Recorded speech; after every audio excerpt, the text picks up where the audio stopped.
बिस्मिल्लाहिर्रहमानिर्रहीम कुल रब्बी ज़िदनी इल्मन। अस्सलाम वालेकुम स्टूडेंट्स, उम्मीद है आप सब खैरियत से होंगे। और आज हम लोग मैथमेटिक्स सब्जेक्ट 9th क्लास के मैथमेटिक्स सब्जेक्ट के यूनिट नंबर 1 की एक्सरसाइज नंबर 1.2 सॉल्व करने जा रहे हैं। और इससे पिछला लेक्चर जो था वो 1.1 एक्सरसाइज पे था, जिसमें हमने एक्सरसाइज 1.1 को सॉल्व किया था और साथ ही हमने उस एक्सरसाइज की जो थ्योरी है या थियरी है उसको भी हमने डिस्कस किया था। ओके, उसमें हमने कुछ डेफिनेशंस की थी छोटी मोटी। उसमें हमने मैट्रिसेस की डेफिनेशन की थी, रो ऑफ अ मैट्रिक्स की, कॉलम ऑफ अ मैट्रिक्स की, ऑर्डर ऑफ अ मैट्रिक्स की। फिर हमने किया था इक्वल मैट्रिसेस की डेफिनेशंस को डिस्कस। ओके, तो let's move on the exercise number 1.2। इसमें मैंने सोचा कि मैं आप लोगों को एक्सरसाइज का सोल्यूशन भी साथ साथ कराती जाऊं और थ्योरी भी साथ साथ डिस्कस करती जाऊं, क्योंकि फिर ऐसे होता है पहले अगर मैं आपको सारे डेफिनेशन समझाऊंगी, उसके बाद फिर जब मैं क्वेश्चन करवाऊंगी फिर मुझे सारी डेफिनेशन रिपीट करनी पड़ेगी। तो इसलिए मैंने सोचा कि साथ साथ हम सोल्यूशन कर लेते हैं और साथ साथ ही उनकी डेफिनेशन भी डिस्कस कर लेंगे, ताकि वीडियो ज़्यादा लंबी ना हो और आप लोगों को देखने में भी आसानी हो और देखते हुए आप बोर भी ना होंगे। पहले डेफिनेशन बता दी हैं, अब ये एक्सरसाइज करवाने लगे हैं। ओके, तो हम साथ साथ सारा कुछ करते जाएंगे इंशाल्लाह। तो पहला जो क्वेश्चन है एक्सरसाइज 1.2 का, उसमें हम लोगों ने शिनाख्त करनी है यूनिट मैट्रिक्स की। यूनिट मैट्रिक्स को हम उर्दू में कहते हैं वहदानी कालम। ओके, वहदानी या ज़रबी ज़ाती कालम। फिर रो मैट्रिक्स, रो मैट्रिक्स को हम कहते हैं उर्दू में कितारी कालम। फिर हमने पहचान करनी है कॉलम मैट्रिक्स की। कॉलम मैट्रिक्स को हम कहते हैं कालमी कालम। और फिर हमने नल मैट्रिक्स की करनी है। नल मैट्रिक्स को बोलते हैं जीरो कालम, ठीक है, या सिफरी कालम हम इसको बोलते हैं। अब इन सब की पहचान और यहाँ से हम इनकी एग्जाम्पल के तौर पे, यानी हम डेफिनेशन करेंगे और एग्जाम्पल के लिए हम एक्सरसाइज के ही क्वेश्चन कर लेंगे। अब जो ए उन्होंने हमें कालम दिया हुआ है, इसमें देखिए सारी एंट्रीज जीरो हैं। तो देख के कुछ समझ आ रही होगी कि ये कौन सा कालम हो सकता है। ये होगा नल मैट्रिक्स। कौन सा मैट्रिक्स होगा? Null matrix. कोई भी मैट्रिक्स आपके पास हो, फॉर एग्जांपल डेफिनेशन में अक्सर M N A B C इस तरह यूज किया जाता है। अगर आपके पास कोई मैट्रिक्स ए हो, बी हो, सी हो, डी हो, एम हो, एन हो, एल हो, पी हो, कोई भी मैट्रिक्स हो, अगर उसकी तमाम एंट्रीज जीरो है, अगर उसकी उसके तमाम अरकान सिफर हैं, तो ऐसे कालम को हम लोग क्या बोलेंगे? सिफरी कालम, या फिर हम उसे बोलेंगे नल मैट्रिक्स। तो इसकी सारी एंट्रीज क्या है? जीरो है। तो फिर ये कौन सा हो जाएगा कालम? नल मैट्रिक्स हो जाएगा। मैं यहाँ पे एन लिख देती हूँ, नल मैट्रिक्स। उसके बाद बी जो है उसमें आप देखें 2, 3 और 4। इसको अगर आप देखें तो इसमें एक रो है, ऐसी है ना, सिर्फ एक रो है। और अगर आप इसके कॉलम्स देखें तो कॉलम्स इसमें हम वर्टिकल लाइंस कितनी लगा सकते हैं? C1, C2, C3, तो 3 इसमें कॉलम है। तो अब ऐसा कॉलम जिसमें सिर्फ एक कितार हो, जिसमें क्या हो? सिर्फ एक कितार हो, ऐसा मैट्रिक्स जिसमें सिर्फ एक रो हो, ऐसे मैट्रिक्स को हम बोलते हैं रो मैट्रिक्स। क्या बोलते हैं ऐसे मैट्रिक्स को? हम row matrix. A matrix M or a matrix A is called as row matrix if it has only one row। ऐसा मैट्रिक्स जिसमें सिर्फ एक कितार हो, जिसमें सिर्फ एक रो हो, ऐसे मैट्रिक्स को हम बोलते हैं रो मैट्रिक्स या फिर कितारी कालम।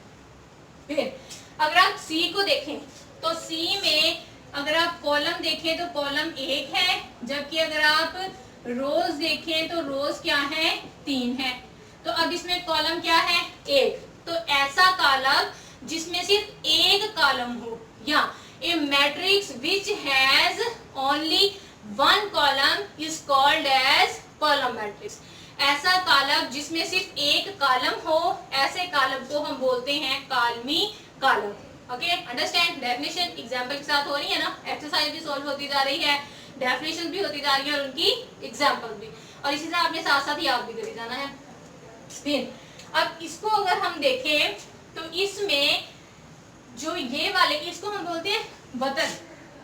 ये एक इधर को वतर होता है, एक वतर इधर को होता है। तो अब इसमें उन्होंने कहा है कि अगर जो हमारे पास डायगोनल एंट्रीज हैं, जो डायगोनल एंट्रीज होती है, जो मेन डायगोनल होता है वो ये वाला होता है, जो हम राइट साइड पे लेके आते हैं, वो आपके पास मेन डायगोनल होता है उसको हम बेसिकली मेन डायगोनल कहते हैं 1001। तो ये एक मेन डायगोनल, डायगोनल का मतलब होता है बतर, ठीक है, आइए समझ।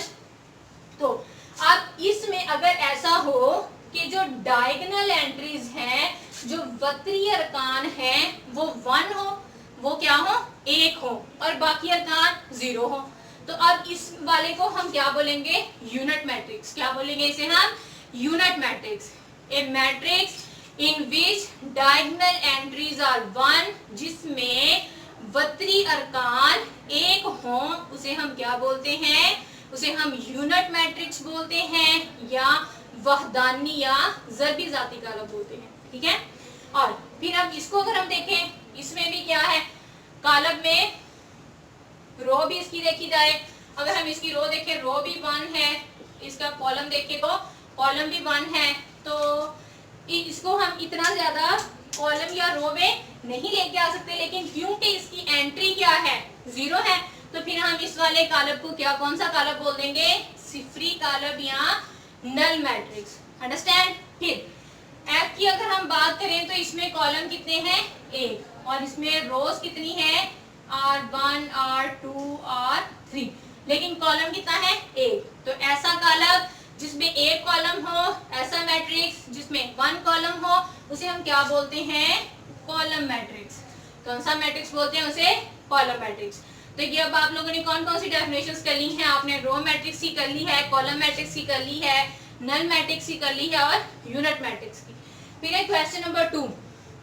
अब क्वेश्चन नंबर 2 में उन्होंने हमें पूछा है कि ये जो आपको 9 पार्ट दिए गए हैं, इन 9 पार्ट्स में से आपने पहचान करनी है कि कौन कौन से स्क्वायर मैट्रिक्स हैं, कौन कौन से रेक्टेंगुलर हैं, कौन कौन से रो है, कॉलम है, आइडेंटिटी है या नल है, ओके। अब आप लोगों ने ऊपर वाले क्वेश्चन में रो का तो पता लग गया है ना, जिसमें सिर्फ 1 रो हो, कॉलम जिसमें 1 कॉलम हो, और आइडेंटिटी जिसमें डायगोनल एंट्रीज, यूनिट मैट्रिक्स को ही आइडेंटिटी मैट्रिक्स भी बोलते हैं, ठीक है। आइडेंटिटी जिसमें डायगोनल एंट्रीज क्या हो 1 हो, नल जिसमें तमाम एंट्रीज क्या हो 0 हो, और सॉरी 0 हो, और स्क्वायर मैट्रिक्स क्या होता है, स्क्वायर मैट्रिक्स वो होता है जिसमें number of rows are equal to the number of columns, जिसमें नंबर ऑफ रोज जो है वो नंबर ऑफ कॉलम के बराबर हो, उसे हम बोलते हैं स्क्वायर मैट्रिक्स या मुरब्बई कॉलम।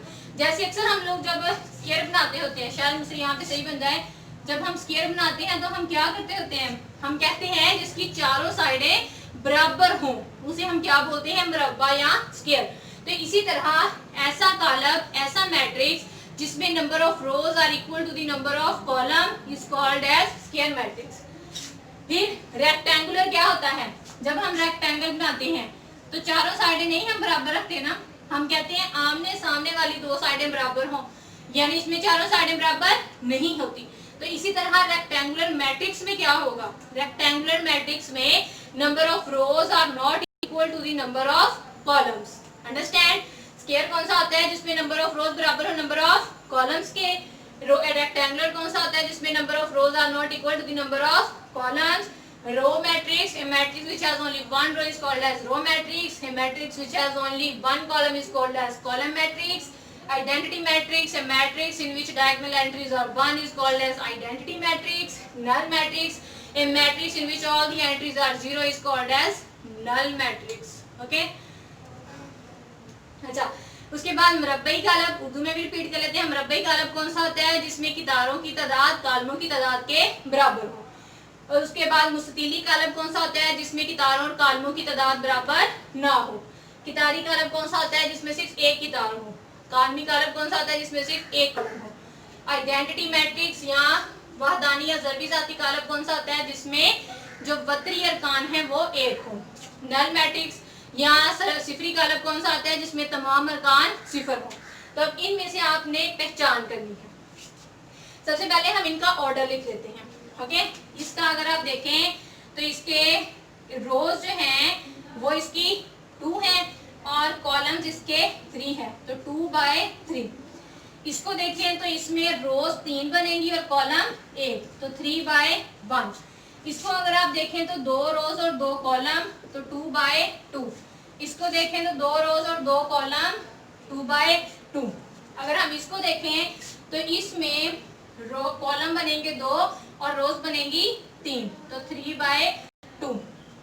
इसको अगर हम देखें तो इसमें कॉलम बनेंगे 3 और रो बनेगी 1, तो 1/3। ओके, और इसमें अगर हम देखें तो कॉलम 1 और रोज 3, तो 3/1। इसको अगर हम देखें तो रोज 3 बनेंगी और कॉलम भी 3, तो 3/3 ऑर्डर। फिर अगर हम इसको देखें तो इसमें रोज 3 होंगी और कॉलम कितने होंगे 2, तो 3/2। अब हमने स्क्वायर मैट्रिक्स की पहचान करनी है। स्क्वायर मैट्रिक्स कौन सा होता है? जिसमें number of rows are equal to the number of columns. मुरब्बई कालम कौन सा कालम होता है? जिसमें कालमों की तादाद तारों की तादाद के बराबर हो। तो इसमें देखें ऑर्डर किसका 2/2, 3/2, 1/1, किसका ऑर्डर सेम है। तो अगर आप देखें तो जो आपके पास 3 है, 3 का ऑर्डर क्या है 2/2, 4 का ऑर्डर क्या है 2/2। फिर अगर आप 8 का ऑर्डर देखें तो 3/3। तो जिनका ऑर्डर ऐसे 2/2, 3/3 है, यही number of rows are equal to the number of columns, वो क्या होंगे? स्क्वायर मैट्रिसेस होंगे। तो हम यहाँ पे लिख लेते हैं कि जो आपके पास ए है, यानी स्क्वायर मैट्रिक्स में कौन कौन से आएंगे? इसमें आएगा 3 आएगा, 4 आएगा और 8 आएगा। कौन कौन से आएंगे?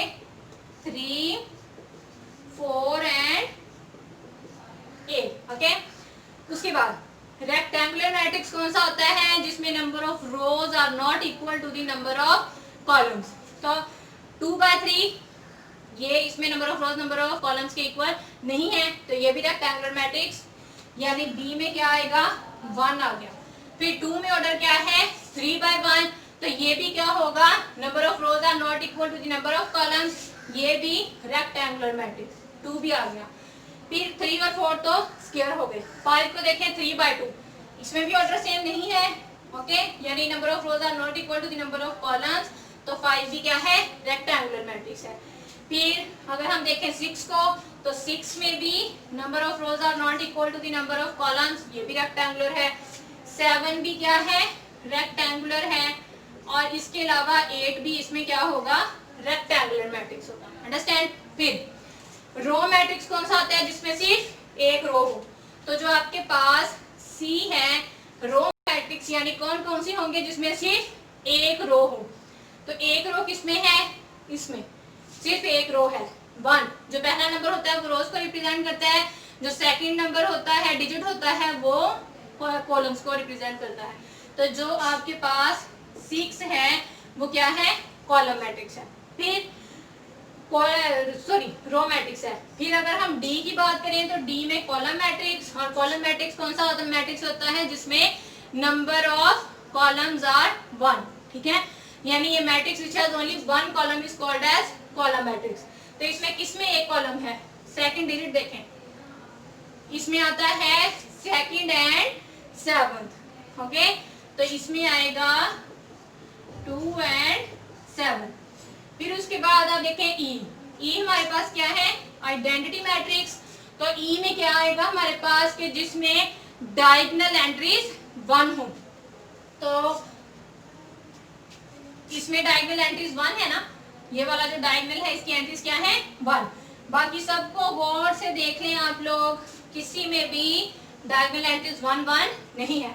तो ई में कौन सा आ जाएगा 4। फिर है आपके पास एफ में आपने बताना है नल मैट्रिक्स कौन सा होता है? जिसमें तमाम एंट्रीज 0 हो। तो अब इसमें भी सारी 0 नहीं है, इसमें भी नहीं है, इसमें भी नहीं है, इसमें भी नहीं है, इसमें भी नहीं है, इसमें भी नहीं, इसमें भी नहीं, इसमें भी नहीं और इसमें है। ठीक है, तो फिर एफ में कौन सा ऑप्शन आ जाएगा 9। ओके, तो इस तरह से आपने पहचान सीख ली कि अगर आपके पास मैट्रिक्स हो तो आप उसमें से कितनी सारी हमने डेफिनेशंस की है ना। हमने की है unit matrix, square matrix, row matrix, column matrix, null matrix, square matrix, rectangular matrix. Definition भी कर ली, पीछे से हमने एक्सरसाइज की जो थ्योरी है वो भी कर ली है, और एक्सरसाइज के हमने 2 पार्ट भी सॉल्व कर लिए हैं। अब हम इसके बाकी पार्ट्स को सॉल्व करते हैं।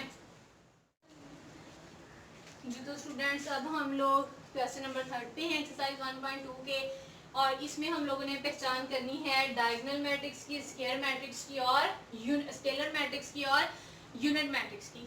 यूनिट मैट्रिक्स का तो आपको पता है ना कौन सा होता है, जिसमें जो बत्ती अरकान होते हैं, जो डायगोनल एंट्रीज होती हैं जैसा कि सी, जिसमें डायगोनल एंट्रीज क्या होती हैं 1 होती हैं, उसे हम यूनिट मैट्रिक्स बोलते हैं। उसके बाद अगर हम देखें स्केलर मैट्रिक्स, तो स्केलर मैट्रिक्स जो है ये भी एक स्क्वायर मैट्रिक्स होता है। स्केलर मैट्रिक्स भी कौन सा होता है, स्क्वायर मैट्रिक्स होता है। डायगोनल मैट्रिक्स भी स्क्वायर मैट्रिक्स होता है। स्क्वायर होने के बाद इनकी अपनी कंडीशन आती है। पहली कंडीशन इनकी क्या होती है कि इसमें भी नंबर ऑफ रोज जो है वो नंबर ऑफ कॉलम्स के बराबर हों, स्केलर में भी number of rows number of columns के बराबर होनी चाहिए। फिर इनकी अपनी कंडीशन आती है। अपनी कंडीशन डायगोनल की ये होती है कि जो बत्ती अरकान हैं, जो डायगोनल एंट्रीज होती हैं, उनमें से कम एक एंट्री नॉन जीरो हो। कम एक, ज्यादा भी नॉन जीरो हो तो चलेगा, लेकिन उनमें से कम एक भी क्या होनी चाहिए, non zero. Like this here it is a scalar matrix, the number of rows are equal to the number of columns and at least one diagonal entry is non zero. कम एक जो डायगोनल एंट्री है वो क्या होनी चाहिए, non zero. ये है डायगोनल, और कम एक एंट्री क्या होनी चाहिए, नॉन जीरो होनी चाहिए। तो ये डायगोनल मैट्रिक्स कहलाएगा। ओके, और इसी तरह जो स्केलर है ये स्क्वायर भी होता है, यानी इसमें कंडीशन होनी चाहिए कि number of columns are equal to the number of rows, और अपनी इसकी कंडीशन क्या होती है, और दूसरा ये डायगोनल भी होता है। डायगोनल क्या होता है कि इसमें भी कम एक एंट्री जो है वो नॉन जीरो हो, लेकिन इसमें ये है कंडीशन इसकी अपनी ये है कि जो इसमें डायगोनल एंट्रीज हैं वो सेम होनी चाहिए। वो क्या होनी चाहिए, सेम होनी चाहिए। लाइक ए, इसमें आप देखें डायगोनल एंट्रीज नॉन जीरो है ना, और नॉन जीरो होने के साथ साथ दोनों एंट्रीज क्या हैं, सेम है। तो ये कौन सा हो जाएगा, स्केलर मैट्रिक्स। ओके, फिर इसमें अगर आप देखें तो अगर तो एंट्री सेम होंगी तो स्केलर, लेकिन अगर एंट्रीज नॉन जीरो हो लेकिन वो सेम ना हो तो फिर वो क्या कहलाएगा, डायगोनल। तो ये डायगोनल हो गया है। और ये वाला कौन सा हो गया है, यूनिट मैट्रिक्स। ये वाला भी कम से कम एक भी अगर नॉन जीरो है तो वो डायगोनल मैट्रिक्स। और ई में अगर आप देखें इसको थोड़ा सा और सॉल्व कर लिया जाए, शायद रेड से ज्यादा क्लियर ना आपको नजर आए, तो 5 - 3 is equal to 2, 0 0, 1 + 1 is equal to 2। तो इसमें है ये भी स्क्वायर भी है, डायगोनल भी है, लेकिन साथ में क्योंकि डायगोनल एंट्रीज सेम है तो फिर ये कौन सा हो जाएगा, साथ में स्केलर मैट्रिक्स भी हो जाएगा। कौन सा मैट्रिक्स हो जाएगा, स्केलर मैट्रिक्स भी हो जाएगा। फिर है क्वेश्चन नंबर 4, और क्वेश्चन नंबर 4 में आप लोगों ने करना है नेगेटिव ऑफ मैट्रिसेस। मैट्रिसेस कौन कौन से दिए हैं आपकी बुक पे, ए बी सी डी और ई, लेकिन मैं यहाँ पे आप लोगों को सिर्फ 2 मैट्रिसेस करवाऊंगी, बाकी आप लोगों ने खुद उनको सॉल्व करना है। और ना सॉल्व हो तो आप मुझसे कमेंट सेक्शन में पूछ सकते हैं, मैं अगेन नेक्स्ट लेक्चर में आप लोगों को समझा दूंगी। तो यहाँ पे नेगेटिव ऑफ मैट्रिसेस कैसे लेते हैं, नेगेटिव का मतलब ये होता है कि किसी भी मैट्रिक्स की जो एंट्रीज हैं उनके साइंस को नेगेटिव से मल्टीप्लाई कर देना है। ठीक है, नेगेटिव ऑफ अ मैट्रिक्स यानी उसके साइन चेंज कर देने हैं। It is obtained by changing the signs of all the entries in the matrix. Negative of a matrix. तो अब A का नेगेटिव लेंगे तो ये किसके इक्वल हो जाएगा, नेगेटिव इसका क्या होगा, negative of A is equal to, इनके साइन चेंज कर ले, जिसके साथ कोई साइन नहीं होता प्लस होता है, तो ये +1 है तो ये हो जाएगा -1। इसके साथ भी कोई साइन नहीं है, +0 है तो ये -0 ना भी लिखे फिर भी ठीक है। -1 है तो माइनस से फिर मल्टीप्लाई करेंगे तो +1 हो जाएगा। यानी नेगेटिव ऑफ मैट्रिसेस में आपने क्या करना है, आपने तमाम एंट्रीज को माइनस से मल्टीप्लाई कर देना है। ठीक है, अगर उसके साथ प्लस का साइन होगा तो प्लस माइनस माइनस, माइनस का साइन होगा तो minus minus plus. Okay, understand. फिर b का अगर आपने नेगेटिव लेना है तो -b, negative of b is equal to, इसके साथ प्लस का साइन है -b, इसके साथ माइनस का है तो +1, ये 2 है +2 है तो ये -2 हो जाएगा, ये +1 है तो ये -1। तो इस तरह से आप negative of a matrix find कर सकते हैं। फिर है ट्रांसपोज ऑफ मैट्रिसेस। इसमें काफी मैट्रिसेस आपकी बुक में दिए हैं, मैं यहाँ पे इनको भी दो को ही सॉल्व करूंगी। तो ट्रांसपोज लेने के लिए आपने क्या करना है, ट्रांसपोज लेने के लिए आपने ऐसे, ये जो ऐसे रो बनी होगी आपने उसको ऐसे कर देना है, ठीक है, और जो ऐसे कॉलम होगा उसको आपने रो बना देना है, ठीक है, यानी चेंज कर देना है। अगर हम ऐसे बात करें तो जो ऐसे है वो ऐसे हो जाएगा और जो लेटा हुआ था वो ऐसे हो जाएगा, ठीक है, यानी जो कॉलम्स हैं उनको आपने रोज बना देना है, जो रोज हैं उनको आपने कॉलम बना देना है। तो ट्रांसपोज लेने के लिए आप क्या करेंगे, transpose of a matrix is obtained by changing the rose into columns और कॉलम्स इनटू रोज।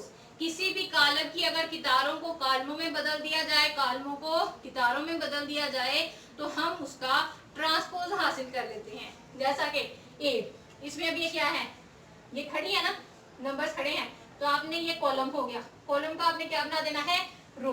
तो जो ट्रांसपोज है उसको ऐसे रिप्रेजेंट करते हैं, ए की पावर पे T, A transpose is equal to, अब ये वर्टिकल लाइन है इसको हॉरिजॉन्टल बना दें, कॉलम है इसको रो बना दें, ये हो जाएगा 0 1 -2, ठीक है। फिर इसी तरह यहाँ पे आएंगे तो यहाँ पे बी है, अब ये क्या है, ये लेटे हुए नंबर्स ऐसे है ना, रो है, तो आपने इसको क्या बना देना है, कॉलम बना देना है। तो यहाँ से आप इसको बी ट्रांसपोज कैसे फाइंड करेंगे, transpose of B is equal to 5 1 और -6, ठीक है। आपने क्या करना है, सिंपली रो को आपने कॉलम बना देना है, कॉलम को आपने रो बना देना है। अंडरस्टैंड, उम्मीद है अच्छे से समझ आई होगी। अच्छा, उसके बाद हमारा 6 पार्ट है, इसमें थोड़ी सी वेरिफिकेशन करनी है और ये इम्पोर्टेंट है, आप लोगों ने अच्छे से करना है। इसमें हमने फाइंड करना है, हमने बताना है कि क्या अगर हम ए के ट्रांसपोज का अगेन ट्रांसपोज लें तो क्या वो ए के बराबर आता है, या अगर हम बी के ट्रांसपोज का अगेन ट्रांसपोज लें तो क्या वो बी के इक्वल आता है, ये हमने इसमें फाइंड करना है। तो ए हमारे पास क्या है, ए इज इक्वल टू 1 2 0 एंड 1, ठीक है। अब इसका हमने क्या लेना है, ट्रांसपोज। ट्रांसपोज के लिए क्या लेना है, ये लेटी हुई लाइन है इसको खड़ा कर दे, ये लेटी हुई लाइन है इसको खड़ा कर दे, तो आपने ये रो है इसको कॉलम बना दे 1 2, ये रो है इसको भी कॉलम बना दे 0 1, ठीक है, 1 0 2 1। अब इसका फिर ट्रांसपोज लें, ए ट्रांसपोज का ट्रांसपोज, तो ये अगर ए ट्रांसपोज का ट्रांसपोज हम लेंगे इसका, तो अब ये क्या है, ये खड़ी लाइन है इसको मिटा दें, तो ये क्या हो जाएगी 1 2, ये भी खड़ी लाइन है इसको मिटा दें 0 1। अब देखें तो ये जो ए का जो ट्रांसपोज है उसका अगर हम ट्रांसपोज लें तो वो किसके बराबर आ गया है, ए के बराबर है ना ऐसे। अब तो ये अब ए का ट्रांसपोज जो है, ए के ट्रांसपोज का ट्रांसपोज ए के बराबर आ चुका है, तो ये कंडीशन बिल्कुल ठीक है, ओके। फिर इसी तरह बी जो है, बी आपके पास क्या है, बी है 1 1 2 0, बी क्या है 1 1 2 0, इसका ट्रांसपोज लें, ट्रांसपोज में आपने रोज को कॉलम्स और कॉलम्स को रोज बना देना है, या कॉलम्स को रोज बना देना है। तो फिर इसका ट्रांसपोज ले लें, बी ट्रांसपोज का ट्रांसपोज, फिर ये रो है इसको कॉलम बना दें, ऐसे है ऐसे कर दें 1 2, ये भी ऐसे है ऐसे बना दें 1 0। अब देखें ये फिर उसके बराबर आ गया है, तो इसका मतलब है कि ये दोनों कंडीशंस फुलफिल हो चुकी हैं, यानी इसमें ए के ट्रांसपोज का ट्रांसपोज ए के बराबर आता है, बी के ट्रांसपोज का ट्रांसपोज बी के बराबर आता है, ठीक है। तो यहाँ पे ही हमारी एक्सरसाइज 1.2 और इसकी डेफिनेशंस कंप्लीट होती हैं। इंशाल्लाह नेक्स्ट लेक्चर में हम एक्सरसाइज 1.3 और उसकी डेफिनेशंस को डिस्कस करेंगे। जो भी क्वेश्चन हो, प्रैक्टिस एग्जाम्पल्स आप लोगों ने लाजमी करनी है, जो भी उसमें मसला हो आप लोगों ने मुझसे डिस्कस कर लेना है। अपना ख्याल रखें और नमाज कायम करें। अल्लाह हाफिज़ and have a nice day.